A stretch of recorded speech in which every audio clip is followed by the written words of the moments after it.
জি24 ঘন্টা Indian institute of hotel ম্যানেজমেন্টের studio থেকে আমি সব্যসাচী শুরু করছি স্পেশাল 24।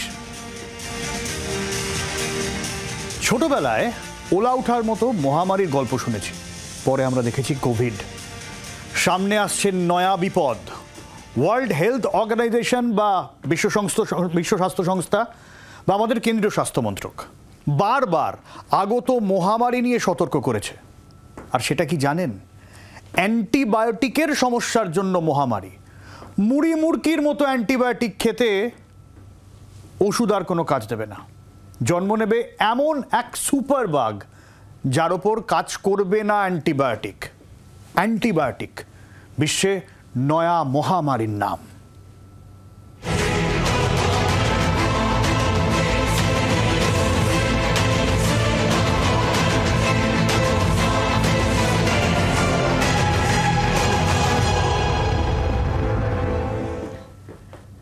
বিশ্বের নয়া মহামারীর নাম কি অ্যান্টিবায়োটিক। আন্তর্জাতিক বিশ্ব স্বাস্থ্য সংস্থা থেকে চিকিৎসকরা প্রত্যেকেই বলছেন ওই মুঠো মুঠো অ্যান্টিবায়োটিকে বিপদ বাড়ছে, এতটাই যে মামুলি সর্দি গরমিতেও হাসপাতালে ভর্তি হতে হবে হয়তো। গোটা বিশ্বেই অ্যান্টিবায়োটিক বিরোধী সুপারবাগের সংক্রমণের আশঙ্কা বাড়ছে। যে সুপারবাগ মরবে না হাজারো অ্যান্টিবায়োটিকে। ভারতে তো ভয় আরও বেশি।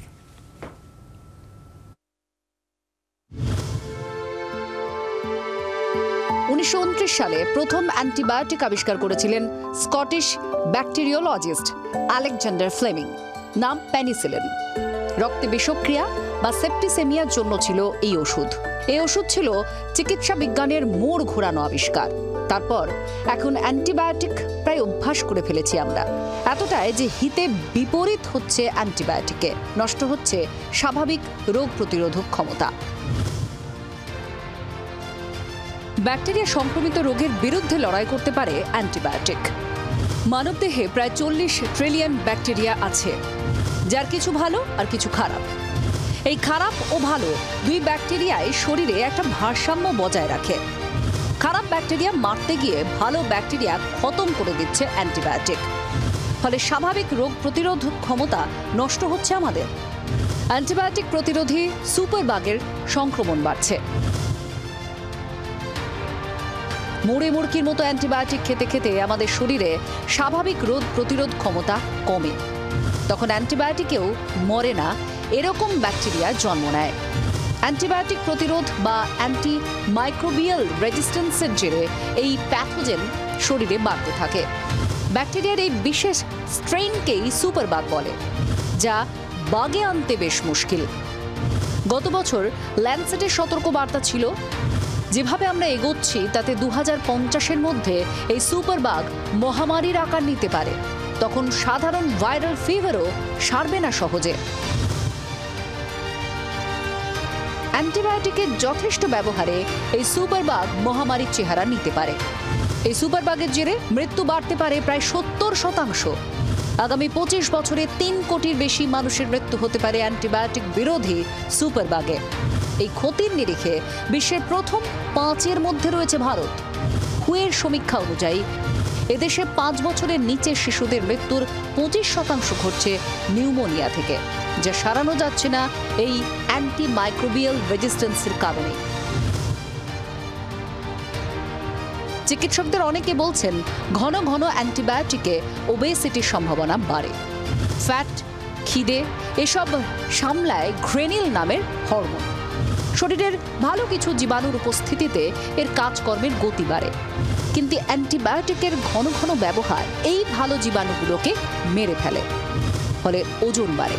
এদের মৃত্যুতে পাকস্থলিতে ইস্টের সংক্রমণ বেড়ে শরীরে জল যেমন জমে, তেমনি থাইরয়েড হরমোনের ভারসাম্য নষ্ট করে বলে মত চিকিৎসকদের। ফলে মুঠো মুঠো অ্যান্টিবায়োটিকের সর্বব্যাপী বিপদ বাড়ছে বিশ্বজুড়ে। অ্যান্টিবায়োটিক নির্ভরতায় মোটা হবেন আরও, রোগ প্রতিরোধ কমবে আরও, মামুলি জ্বর সর্দি কাশিতেও হাসপাতালে ছুটতে হবে আরও। ব্যুরো রিপোর্ট, জি24 ঘন্টা।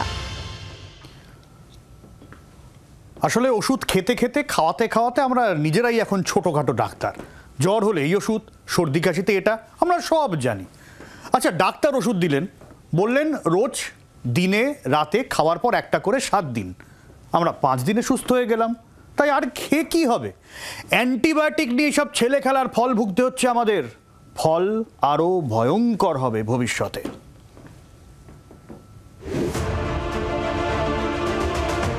জ্বর থেকে সর্দি কাশি অথবা অন্য যে কোনো অসুখ হলেই আপনারা চলে যান আপনার পাড়ার ওষুধের দোকানে, আর সেখানে গিয়ে বলেন একটা অ্যান্টিবায়োটিক দিন তো।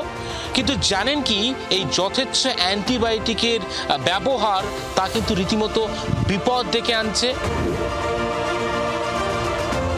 মহামারীর দিকে এগিয়ে যাচ্ছে এইভাবে অ্যান্টিবায়োটিকের যথেচ্ছ ব্যবহার। কারণ অ্যান্টিমাইক্রোবিয়াল যে রেজিস্ট্যান্স, সেই রেজিস্ট্যান্স তৈরি হচ্ছে।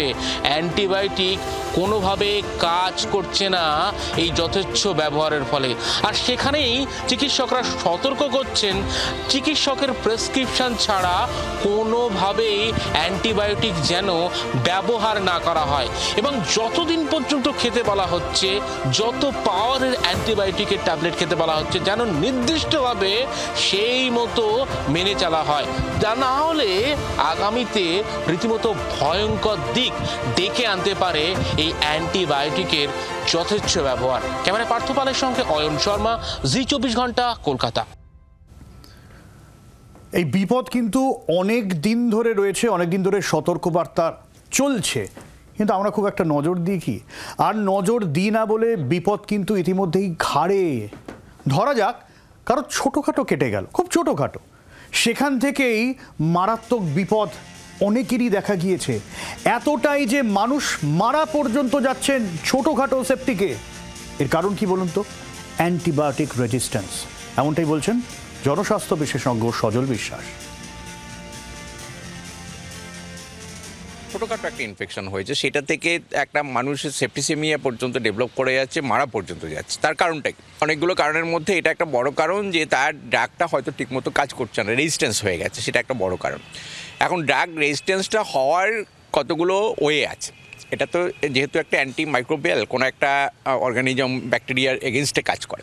রিসার্চ করে যেটা পাওয়া যায় সেটা হচ্ছে যে একটা ব্যাকটেরিয়ার এগেনস্টে কোনো একটা মানে অ্যান্টিবায়োটিক যে কাজ করবে, তার একটা নির্দিষ্ট ডোজ থাকে, তার একটা নির্দিষ্ট টাইম শিডিউল থাকে, কখন খেতে হয়, তার একটা নির্দিষ্ট হাফ লাইফ থাকে, কখন খেতে হবে, কতদিন খেতে হবে, তার কিন্তু একটা নির্দিষ্ট শিডিউল থাকে। যদি দেখা যায় সেই শিডিউলটাকে ব্রেক করা হচ্ছে বা আরবিট্রারি ওয়েতে একটা অ্যান্টিবায়োটিক ইউজ করা হচ্ছে, তবেই এই ড্রাগটা কিন্তু রেজিস্ট্যান্স হয়ে যায়, যেটা আমাদের দেশে হামেশাই হচ্ছে, সাংঘাতিক রকমের হচ্ছে।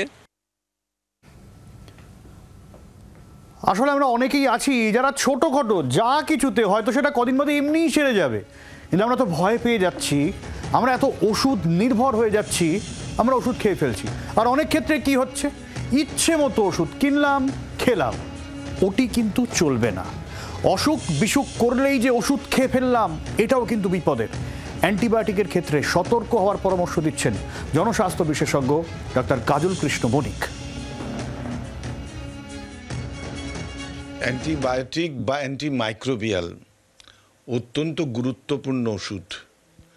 নির্দিষ্ট কারণে নির্দিষ্ট জিনিস ব্যবহার করতে হবে, কিন্তু ভাইরাসের এগেনস্টে অ্যান্টিবায়োটিক কাজ করবে না, অ্যান্টিভাইরাল লাগবে। আবার ভাইরাসের বিরুদ্ধে অ্যান্টিভাইরাল লাগবে, অ্যান্টিবায়োটিকে কাজ হবে না। যথেচ্ছ পরিমাণে এবং অনিয়মিতভাবে, অনিয়ন্ত্রিতভাবে এই জাতীয় ওষুধ সেবন করা সবসময় বিপজ্জনক। অনিয়ন্ত্রিত, অনিয়মিতভাবে এই ধরনের অ্যান্টিবায়োটিক খাওয়া চলবে না। ওষুধ সেরে গেল, কোর্স কমপ্লিট করলাম না, এতে কিন্তু বিপদ আরও বাড়ে। আমি পরে আসছি ওই বিষয়ে। আর এই মুঠো মুঠো অ্যান্টিবায়োটিকের কথা যে বলছি, সরাসরি বিপদের মুখে কারা জানেন?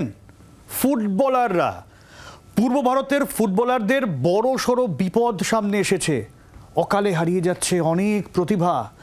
ফুটবলের সঙ্গে জড়িত যারা রয়েছেন, এরম কিছু চিকিৎসকরা গবেষণা করেছেন, এবং সেই গবেষণার রেজাল্টে রীতিমতো ঘুম ছুটেছে ফুটবল মহলের। বিষয়টি এতটা দূর গড়িয়েছে এবং এই গবেষণার রেজাল্ট এতটা চিন্তার, রীতিমতো মাথা খারাপ হয়ে গিয়েছে এএফসি থেকে AIFF এর চিকিৎসকদেরও। শুনুন।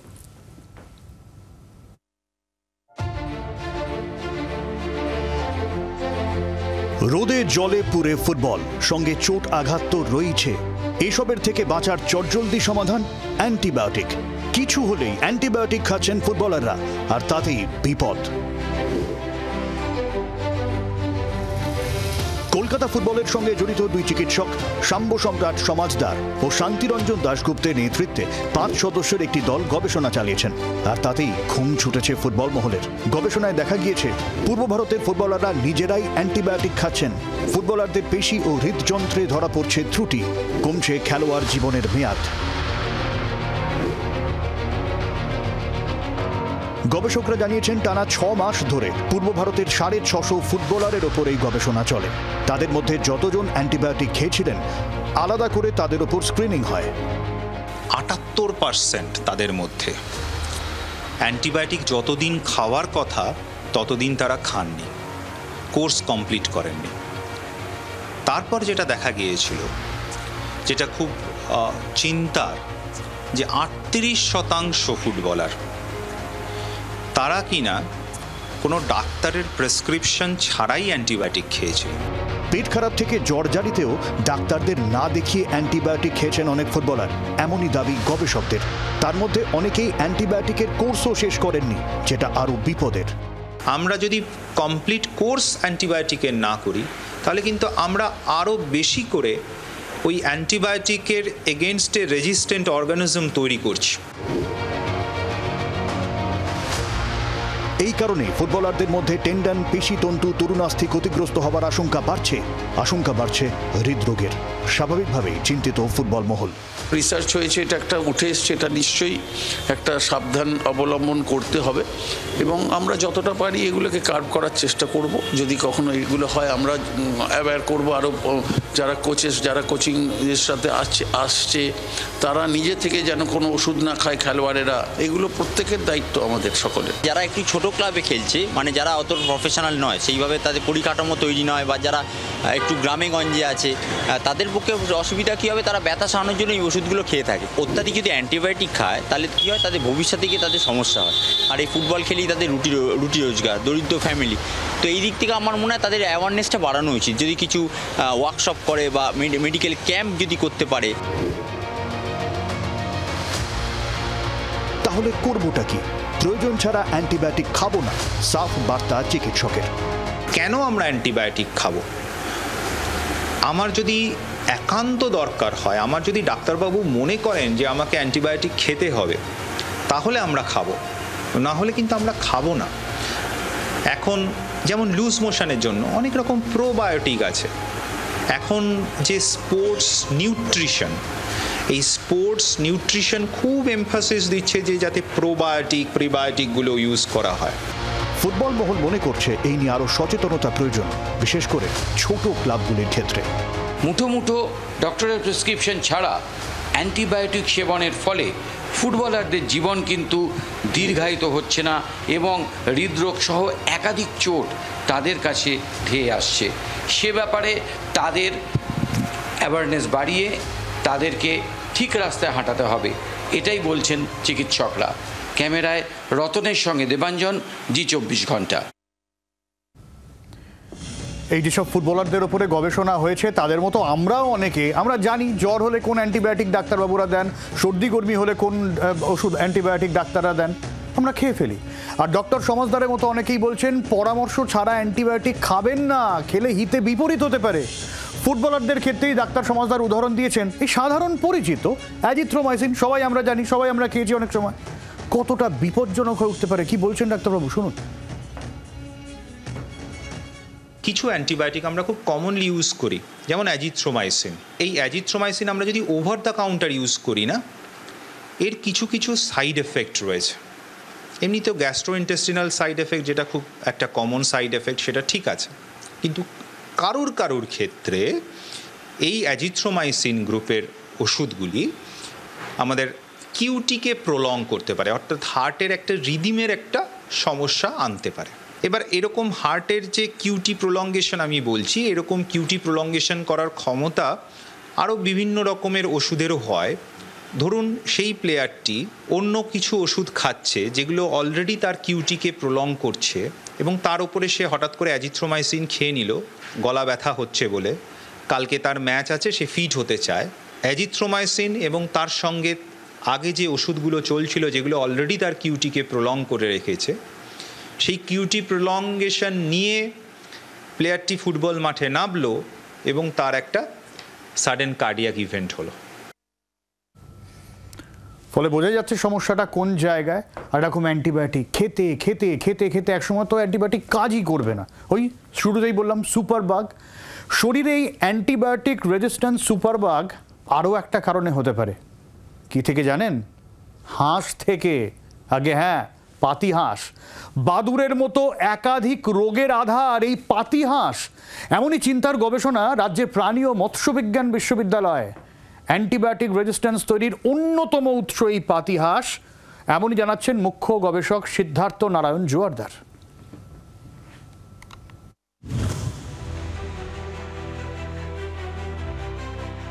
গ্রামের পুকুরে হাঁস, পাতিহাঁস এবারই সুন্দর চেনা ছবি। কিন্তু এই চেনা সুন্দর ছবিতেই অসুন্দরের উদ্বেগ। বাংলার এই অর্থকরী প্রাণীতেই হতে পারে অনর্থ, বলছেন গবেষকরা। বিজ্ঞান ও প্রযুক্তি এবং জৈব প্রযুক্তি দপ্তরের আর্থিক সহায়তায় রাজ্য প্রাণী ও মৎস্যবিজ্ঞান বিশ্ববিদ্যালয়ের এই গবেষণা। 3 বছর ধরে চলা এই গবেষণায় উঠে এসেছে সুস্থ পাতিহাঁসেও থাকতে পারে ক্ষতিকর জীবাণু। অ্যান্টিবায়োটিক রেজিস্ট্যান্ট তৈরির অন্যতম উৎস রোগ সৃষ্টিকারী ভেরুলেন্ট থাকতে পারে পাতিহাঁসে। সালমোনেলা, ক্লেবসিয়েলো, সিউডোমোনাস ব্যাকটেরিয়া থাকতে পারে। ইকোলাই গোত্রের ব্যাকটেরিয়াও থাকতে পারে সুস্থ পাতিহাঁসে। কোনো কোনো ক্ষেত্রে হাঁসের ডিম ও মাংসেও এই ব্যাকটেরিয়া থাকতে পারে বলে আশঙ্কা গবেষকদের। মুখ্য গবেষক সিদ্ধার্থ নারায়ণ জোয়ারদার বলছেন, পাতিহাঁস অ্যান্টিবায়োটিক রেজিস্ট্যান্ট তৈরির অন্যতম উৎস। মানুষের শরীরে হামলাকারী 4টি ব্যাকটেরিয়া নজরে এসেছে গবেষকদের। হাঁসের শরীরেও একই জিনগত বৈশিষ্ট্যের ওই 4 ব্যাকটেরিয়া মিলেছে। গবেষণায় যখন অসুখ ধরে ফেলা গিয়েছে, তখন অসুখের ওষুধও বের করা সম্ভব হতে পারে। বিশ্ববিদ্যালয়ের ভেটেরিনারি মাইক্রোবায়োলজি বিভাগ সূত্রে খবর, ক্ষতিকর ব্যাকটেরিয়ার বাইরের কোষপর্দায় 2টি প্রোটিন রয়েছে। আউটার মেমব্রেনে 35 ও 69 কিলো ডাল্টনের 2টি প্রোটিন, আর এগুলোকেই ডায়াগনস্টিক মার্কার হিসেবে ব্যবহার করা হবে। ওই প্রোটিন ব্যবহার করে সুপারবাগ বিরোধী ওষুধ সম্ভব। অ্যান্টিবায়োটিক রেজিস্ট্যান্ট বিরোধী অ্যান্টিবডি এভাবেই তৈরি হবে। অসুখের খবর যেমন চিন্তার, সে অসুখ সারানোর ওষুধের সম্ভাবনাও কিন্তু এই খবরেই। তবে গবেষকরা বলছেন, অকারণে পাতিহাঁস নিয়ে এখন ঘাঁটাঘাঁটি না করাই ভালো। অয়ন শর্মার রিপোর্ট, জি 24 ঘন্টা। সুতরাং একটা বিষয় কিন্তু স্পষ্ট হচ্ছে যে সার্বিকভাবে যদি সুপারবাগের বিরুদ্ধে আমাদের লড়াই করতে হয়, শুধু মানুষ নয়, পশু পাখিদের ওপরেও কিন্তু গবেষণা চাই।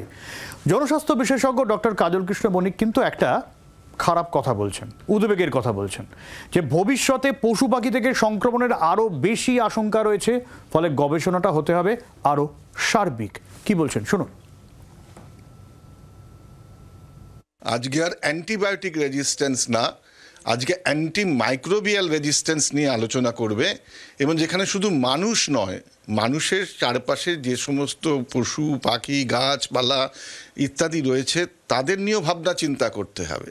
কেননা বিশ্ব স্বাস্থ্য সংস্থা বলছে, আগামী দিনে মানুষের মধ্যে সংক্রামক ব্যাধি যা হবে তার বেশিরভাগটাই হবে জুনোটিক, অর্থাৎ পশু পাখি থেকে আসবে। স্বাভাবিকভাবে মানুষের শরীর থেকে অসুখ পশু পাখিতে যাবে। অর্থাৎ আমাদের শুধু না, আমাদের যারা পশু রোগ বিশেষজ্ঞ তারা কি ওষুধ সেবন করাচ্ছে বা ব্যবহার করছে, আমাদের বিভিন্ন গবেষণায় সেগুলো আনতে হবে। এছাড়াও রয়েছে গত কয়েকদিন ধরে জি 24 ঘন্টা লাগাতার যে খবর দিয়ে যাচ্ছে, ভেজাল ওষুধ থেকেও কিন্তু এই ধরনের সমস্যা হতে পারে, এরকম চিকিৎসকরাই বলছেন। তাহলে আমরা করবোটা কি? আমাদের করার একটাই, ডাক্তারদের সাথে কথা না বলে কোনো ওষুধ খাবো না, অ্যান্টিবায়োটিক তো নয়। রেজিস্ট্যান্সের হাত থেকে বাঁচতে গেলে প্রাইমারিলি যে কাজটা করা দরকার সেটা হচ্ছে অবশ্যই একজন ডাক্তার দেখিয়ে ডাক্তারের প্রেসক্রিপশন অনুযায়ী অ্যান্টিবায়োটিক ওষুধগুলো খাওয়া, এবং যে ডোজে দেওয়া হয়েছে, যতদিনের জন্য দেওয়া হয়েছে সেটাকে মেনে চলা। আরবিট্রারি একটা ওয়েতে আমি গেলাম, ওষুধের দোকানে গেলাম, একটা ওষুধ খেলাম, একটা অ্যান্টিবায়োটিক খেলাম, 2 দিনের জন্য খেলাম, তারপরে বন্ধ করে দিলাম, এই জিনিস করা যাবে না। অতএব একটা সুনির্দিষ্ট গাইডলাইন মেনে ডাক্তার যেভাবে প্রেসক্রাইব করছে ঠিক সেইভাবেই তার প্রেসক্রিপশন অনুযায়ী কিন্তু ওষুধ আমাদের খেতে হবে সাধারণ মানুষকে। এটা একটা প্রাথমিক কাজ। আমরা এটাও বলবো সার্ভিস ডক্টর ফোরামের পক্ষ থেকে, প্রেসক্রিপশন ছাড়া আজকে ওষুধের দোকানগুলো কী করে আজকে অ্যান্টিবায়োটিক বিক্রি করছে, কোন দেশে আছে? আজকে সেটাকেও আজকে রেস্ট্রিক্ট করা হোক, সেটাকে কন্ট্রোল করা হোক, যাতে ওষুধের দোকান এইভাবে উইদাউট প্রেসক্রিপশন ওষুধ না দিতে পারে। আমাদের প্রত্যেকের শরীরে জন্মাবধি রয়েছে স্বাভাবিক রোগ প্রতিরোধক ক্ষমতা। ভালো হয় সেটাকে বাড়ান, ভালো খান, এক্সারসাইজ করুন, ভালো থাকুন আর অ্যান্টিবায়োটিক থেকে বাঁচুন।